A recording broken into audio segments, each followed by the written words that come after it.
ಪ್ರಶ್ನವನ್ನ ಕೇಳಿದಂತಹ ಸಂದರ್ಭದಲ್ಲಿ ಇಲ್ಲ ಹಾಗಿಲ್ಲ ಅದು ಹಾಗಲ್ಲ ಅಂತ ಹೇಳಿ ಸಮಜಾಯಿಷಿಯನ್ನ ಕೊಡುವಂತಹ ಪ್ರಯತ್ನವನ್ನ ಡಿಸಿಎಂ ಡಿಕೆ ಶಿವಕುಮಾರ್ ಮಾಡಿದ್ರು. ಇನ್ನು ಸಿಎಂ ವಿರುದ್ಧ ಮುಡಾ ಎಫ್ಐಆರ್ ಬೆನ್ನಲ್ಲೇ ಡಿಕೆ ಶಿವಕುಮಾರ್ ಫುಲ್ ಆಕ್ಟಿವ್ ಆಗಿದ್ದಾರೆ. ಆವತ್ತು ಸತೀಶ್ ಜಾರಕಿಹೊಳಿಯನ್ನ ಭೇಟಿಯಾದ್ರು, ಇವತ್ತು ಡಾಕ್ಟರ್ ಜಿ ಪರಮೇಶ್ವರ್ ಅವರನ್ನ ಭೇಟಿಯಾಗಿದ್ದಾರೆ. ಎತ್ತಿನಹೊಳೆ ಯೋಜನೆಯ ನೆಪದಲ್ಲಿ ಸಿಎಂ ಹುದ್ದೆಯ ಕುರಿತು ಚರ್ಚೆ ನಡೆದಿದೆ ಅನ್ನುವಂತ ಮಾಹಿತಿ. ರಾಜ್ಯದ ನಾಯಕರ ವಿರೋಧ ಎದುರಾಗದಂತೆ ಡಿಸಿಎಂ ಡಿಕೆ ಶಿವಕುಮಾರ್ ತೆಗೆದುಕೊಂಡಿರುವಂತಹ ಕ್ರಮ ಇದು ಅಂತ ಹೇಳಲಾಗ್ತಾ ಇದೆ. ಹಾಗಾದ್ರೆ ಸಿಎಂ ಆಕಾಂಕ್ಷಿತರನ್ನ ಭೇಟಿಯಾಗಿ ಡಿಸಿಎಂ ಡಿಕೆ ಶಿವಕುಮಾರ್ ಚರ್ಚೆ ಮಾಡ್ತಾ ಇರೋದು ಯಾವ ಕಾರಣಕ್ಕಾಗಿ? ಆಗಸ್ಟ್ 19ನೇ ತಾರೀಕು ಫೋಟೋನ ಗಮನಿಸ್ತಾ ಇದ್ದೀರಿ. ಆವತ್ತು ಸತೀಶ್ ಜಾರಕಿಹೊಳಿ ಹಾಗೆ ಡಿಸಿಎಂ ಡಿಕೆ ಶಿವಕುಮಾರ್ ಅವರ ಭೇಟಿಯ ಫೋಟೋ ಅದು. ಮತ್ತೊಂದು ಕಡೆ ನೋಡ್ತಾ ಇದ್ದೀರಿ, ಇವತ್ತು ರಾಜ್ಯ ಗೃಹ ಸಚಿವರಾಗಿರುವಂತಹ ಡಾಕ್ಟರ್ ಜಿ ಪರಮೇಶ್ವರ್ ಅವರನ್ನ ಡಿಸಿಎಂ ಡಿಕೆ ಶಿವಕುಮಾರ್ ಖುದ್ದಾಗಿ ಬಂದು ಭೇಟಿ ಮಾಡಿರುವಂತಹ ದೃಶ್ಯ. ಸತೀಶ್ ಜಾರಕಿಹೊಳಿ ಖುದ್ದಾಗಿ ಅವರೇ ಬಂದು ಡಿಸಿಎಂ ಡಿಕೆ ಶಿವಕುಮಾರ್ ಅವರನ್ನ ಭೇಟಿಯಾಗಿದ್ರು. ಮತ್ತೊಂದು ಕಡೆ ಈಗ ಪರಮೇಶ್ವರ್ ಅವರನ್ನ ಖುದ್ದು ಡಿಕೆಶಿ ಆಗಮಿಸಿ ಭೇಟಿ ಮಾಡಿದ್ದಾರೆ, ಚರ್ಚೆಯನ್ನ ಮಾಡಿದ್ದಾರೆ. ಈ ಮೂರೂ ಜನ ಇದಾರಲ್ಲ, ಸಿಎಂ ಸ್ಥಾನದ ಪ್ರಬಲ ಆಕಾಂಕ್ಷಿಗಳು ಅಂದ್ರೆ ತಪ್ಪಿಲ್ಲ. ಒಂದಿಷ್ಟು ಜನರ ಹೆಸರು ಬಹಳ ಪ್ರಬಲವಾಗಿ ಕೇಳಿಬಂತು. ಕೆಲವರು ನಾವು ಆಕಾಂಕ್ಷಿಗಳು, ನಮಗೂ ಆಗಬೇಕು ಅನ್ನುವಂಥ ಬಯಕೆ ಇದೆ ಅನ್ನುವಂಥ ಮಾತನ್ನ ಹೇಳಿದ್ರು. ಹಾಗೆ ಹೇಳಿದವರಲ್ಲಿ, ಹಾಗೆ ಆಕಾಂಕ್ಷೆಯನ್ನ ಆಗಾಗ್ಗೆ ವ್ಯಕ್ತಪಡಿಸಿದವರಲ್ಲಿ ಈ ಮೂರೂ ಜನ ನಾಯಕರಿದ್ದಾರೆ.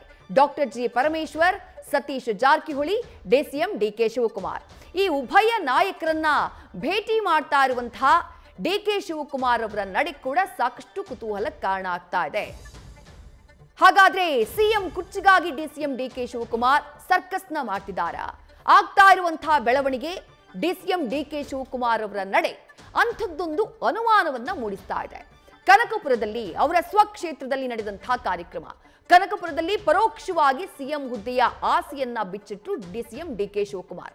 ಈ ಹಿಂದೆಯೂ ಹಲವು ಬಾರಿ ಬಿಚ್ಚಿಟ್ಟಿದ್ದಾರೆ. ಬಟ್ ಆಗಿನ ಸಂದರ್ಭಕ್ಕೂ ಈಗಿನ ಸಂದರ್ಭಕ್ಕೂ ವ್ಯತ್ಯಾಸ ಇದೆ. ಈಗ ಅಂಥದ್ದೊಂದು ಸನ್ನಿವೇಶ ಇದೆ. ಯಾವ ಸನ್ನಿವೇಶ ಅಂದ್ರೆ ಮುಖ್ಯಮಂತ್ರಿಗಳಿಗೆ ಎದುರಾಗಿರುವಂತಹ ಸಂಕಷ್ಟ. ಹೈಕಮಾಂಡ್ ಸಚಿವರು ಎಲ್ಲರೂ ಕೂಡ ಸಿಎಂ ಬೆನ್ನಿಗೆ ನಿಂತಿದ್ದಾರೆ ಅಂತ ಹೇಳ್ತಾ ಇದ್ರು. ಮತ್ತೊಂದು ಕಡೆಗೆ ಈ ರೀತಿ ಬಹಿರಂಗವಾಗಿ ಹೇಳಿಕೆಗಳನ್ನ ಕೊಡ್ತಾ ಇರೋದು ಅನುಮಾನಕ್ಕೆ ಕಾರಣ ಆಗ್ತಾ ಇದೆ. ಮೊನ್ನೆ ಖುದ್ದು ಸಿದ್ದರಾಮಯ್ಯ ಬಣದ ಹಲವು ನಾಯಕರು, ಸತೀಶ್ ಜಾರಕಿಹೊಳಿ, ಎಂಬಿ ಪಾಟೀಲ್ ಸೇರಿದಂತೆ ಹಲವು ನಾಯಕರು ಸಿಎಂ ಸ್ಥಾನದ ಆಸೆಯನ್ನ ಬಿಚ್ಚಿಟ್ರು. ಆಗ ಡಿಸಿಎಂ ಡಿಕೆ ಶಿವಕುಮಾರ್ ಒಂದು ಮಾತನ್ನೂ ಕೂಡ ಆಡಿರಲಿಲ್ಲ.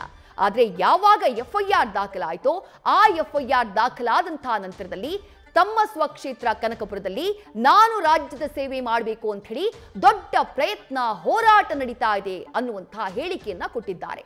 ಹಾಗಾಗಿ ಡಿಸಿಎಂ ಡಿಕೆ ಶಿವಕುಮಾರ್ ನಡೆ ಕುತೂಹಲಕ್ಕೆ ಕಾರಣ ಆಗ್ತಾ ಇದೆ. ಹೈಕಮಾಂಡ್ ಮಟ್ಟದಲ್ಲಿ ತಮ್ಮದೇ ಪ್ರಭಾವವನ್ನ ಹೊಂದಿರುವಂತಹ ನಾಯಕ ಡಿಸಿಎಂ ಡಿಕೆ ಶಿವಕುಮಾರ್, ಇದು ಗೊತ್ತಿರುವಂತಹ ವಿಚಾರ. ರಾಹುಲ್ ಗಾಂಧಿಯವರಿಗೂ ಕೂಡ ಆಪ್ತರು. ಇತ್ತೀಚೆಗೆ ಅಮೆರಿಕಾಗೆ ಹೋದಾಗ ಅಲ್ಲೂ ಕೂಡ ರಾಹುಲ್ ಗಾಂಧಿಯವರನ್ನ ಭೇಟಿ ಮಾಡಿದ್ರು. ಅದು ಕೂಡ ರಾಜಕೀಯವಾಗಿ ಚರ್ಚೆಗೆ ಗ್ರಾಸವಾಗಿತ್ತು. ಇನ್ನು ರಾಜ್ಯದಲ್ಲಿ ಸಿಎಂ ಆಕಾಂಕ್ಷಿತರನ್ನ ಭೇಟಿಯಾಗಿ ಡಿಕೆ ಶಿವಕುಮಾರ್ ಚರ್ಚೆಯನ್ನ ಮಾಡ್ತಿದ್ದಾರೆ. ಆಗಸ್ಟ್ 19ನೇ ತಾರೀಕು ಆಗಷ್ಟೇ ರಾಜ್ಯಪಾಲರು ಸಿಎಂ ವಿರುದ್ಧ ಪ್ರಾಸಿಕ್ಯೂಷನ್ಗೆ ಅನುಮತಿಯನ್ನ ಕೊಟ್ಟಿದ್ದಂತಹ ಸಂದರ್ಭ ಅದು. ಆಗ ಸತೀಶ್ ಜಾರಕಿಹೊಳಿ ಖುದ್ದು ಅವರು ಕೂಡ ಸಿಎಂ ಸ್ಥಾನದ ಆಕಾಂಕ್ಷಿ ಸಿದ್ದರಾಮಯ್ಯ ಬಣದಲ್ಲಿ ಗುರುತಿಸಿಕೊಂಡಿದ್ದಾರೆ.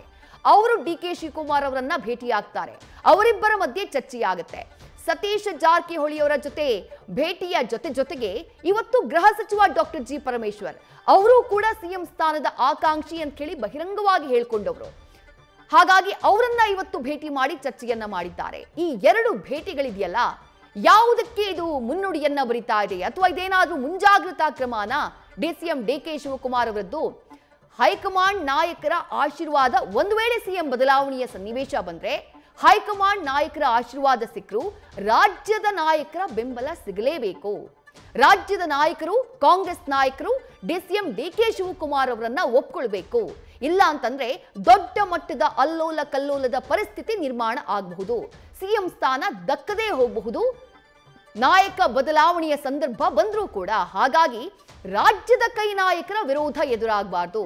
ಪ್ರಬಲ ನಾಯಕರು ಅಂತಂದ್ರೆ ಈಗ ಸತೀಶ್ ಜಾರಕಿಹೊಳಿ, ಹಾಗೆ ಮತ್ತೊಂದು ಕಡೆ ಗೃಹ ಸಚಿವ ಡಾಕ್ಟರ್ ಜಿ ಪರಮೇಶ್ವರ್, ಅವರ ವಿರೋಧ ಎದುರಾಗಬಾರದು ಅನ್ನುವಂತಹ ಕಾರಣಕ್ಕಾಗಿ ಡಿಸಿಎಂ ಡಿಕೆ ಶಿವಕುಮಾರ್ ಈ ರೀತಿ ಭೇಟಿಯನ್ನ ಮಾಡಿ ಚರ್ಚೆಯನ್ನ ಮಾಡ್ತಿದ್ದಾರಾ ಅನ್ನುವಂಥ ಅನುಮಾನ ಮೂಡಿದೆ. ಆ ರೀತಿಯಾಗಿ ಸದ್ಯ ಚರ್ಚೆಗಳು ನಡೀತಾ ಇವೆ. ನ್ಯೂಸ್ ಫಸ್ಟ್ ನಿರ್ಭೀತಿಯಿಂದ ನಿಮ್ಮ ಪರವಾಗಿ.